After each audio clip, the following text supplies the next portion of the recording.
उत्तर भारत में गर्मी चरम पर है। यूपी, बिहार, झारखंड और गुजरात, राजस्थान में कई जगह गर्म हवाएं चल रही हैं। राजधानी दिल्ली और उसके आसपास के गांवों में पानी और बिजली के संकट से हालात और खराब हैं। झारखंड, बिहार में अगले 3 दिन तक के लिए गर्मी को लेकर रेड अलर्ट और येलो अलर्ट जारी किया गया है। हालांकि माना जा रहा है कि अगले कुछ दिनों में यहां मानसून पहुंच सकता है। मौसम विभाग के मुताबिक उत्तर प्रदेश, बिहार, पंजाब, हरियाणा, दिल्ली, चंडीगढ़ और झारखंड में अगले 4 दिनों तक तापमान 42 से 46 डिग्री सेल्सियस के बीच रहने का अनुमान है। यूपी के दक्षिणी भागों में लू की स्थिति बनी हुई है। 47.5 डिग्री सेल्सियस तापमान के साथ कानपुर प्रदेश में सबसे गर्म रहा है। पूर्वी तराई क्षेत्र में हवा के पैटर्न में बदलाव होने और बदलाव आने की संभावना है। इससे संभावित बारिश की वजह से इस क्षेत्र में लू की स्थिति में थोड़ी कमी आ सकती है। राजस्थान और हरियाणा में भी गर्मी से राहत नहीं मिली है। किसानों को इस बात की चिंता सता रही है, अगर मानसून समय पर नहीं आया तो फसल पर असर पड़ सकता है। चंडीगढ़ में भी गर्मी का प्रकोप जारी रहा, जहां अधिकतम तापमान 44.6 डिग्री सेल्सियस दर्ज किया गया। हरियाणा के फरीदाबाद में अधिकतम तापमान 46.5 डिग्री सेल्सियस दर्ज किया गया। हिसार में 45.6 डिग्री सेल्सियस तापमान रहा, जबकि महेंद्रगढ़ में अधिकतम तापमान 45 डिग्री सेल्सियस दर्ज किया गया। अब झारखंड में उन किसानों को भी कर्ज माफी योजना का लाभ मिलेगा जिन्होंने 2 लाख रुपए तक का लोन लिया है। इससे पहले 50,000 रुपए का लोन माफ किया जा रहा था। राज्य के किसानों का 2 लाख रुपए तक का लोन माफ करने के लिए नियमावली तैयार की जा रही है। झारखंड में जिन किसानों ने समय पर अपना लोन चुकाया है, उन्हें ब्याज मुक्त कृषि लोन दिया जाएगा।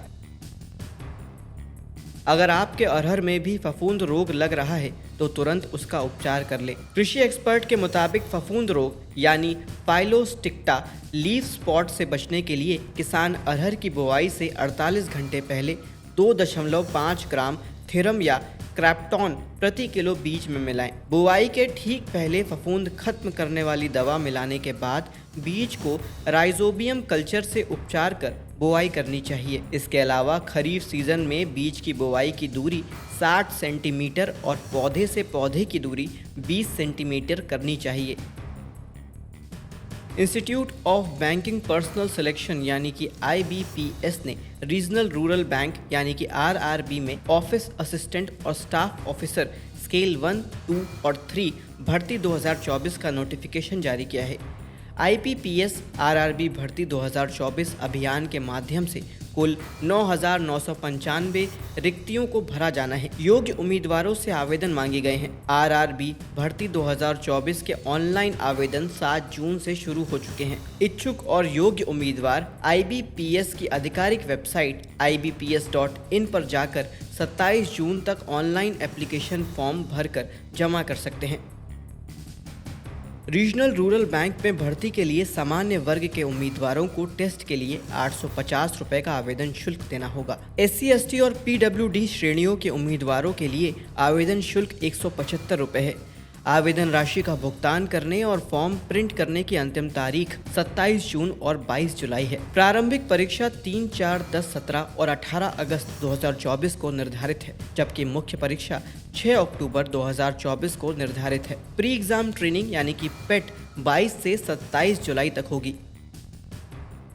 यूपी में किसान के हर खेत को तकनीक के माध्यम से जोड़ने के लिए किसान रजिस्ट्री अभियान 1 जुलाई से पूरे प्रदेश में शुरू होगी। प्रदेश में कैंप लगाकर किसानों की एक यूनिक ID बनाई जाएगी। इसके तहत जिस प्रकार स्वामित्व योजना में किसानों को उनके घर, मकान, खेत आदि की डिजिटल घरौनी दी जा रही है, उसी तरह अब हर किसान के खेतों का ब्यौरा भी डिजिटल फॉर्मेट में दर्ज होगा। इसमें सभी किसानों के हर खेत की एक ID बनेगी। इस ID के माध्यम से किसानों के खेत का रकबा, मिट्टी का प्रकार और सिंचाई के साधन सहित अन्य जरूरी जानकारियां दर्ज होंगी।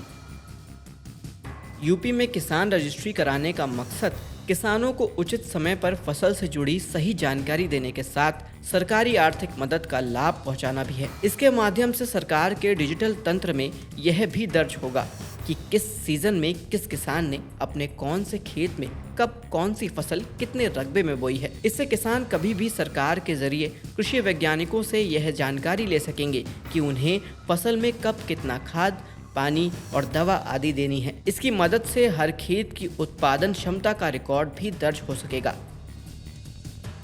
महाराष्ट्र के किसानों की समस्याओं के समाधान के लिए एक कंट्रोल रूम खोला गया है। इससे संपर्क करने के लिए एक व्हाट्सएप नंबर यानी कि 9822446655 दिया गया है। खरीफ सीजन में यह जरूरी है कि बीज, उर्वरक और कीटनाशकों जैसे इनपुट की आपूर्ति समय पर हो, इसलिए यह व्यवस्था की गई है। राज्य में इस समय कपास के बीज को लेकर मारामारी की स्थिति है। किसानों की खाद और बीज जैसी समस्याओं के समाधान के लिए कृषि विभाग के टोल फ्री नंबर 1800-2334000 पर भी संपर्क किया जा सकता है।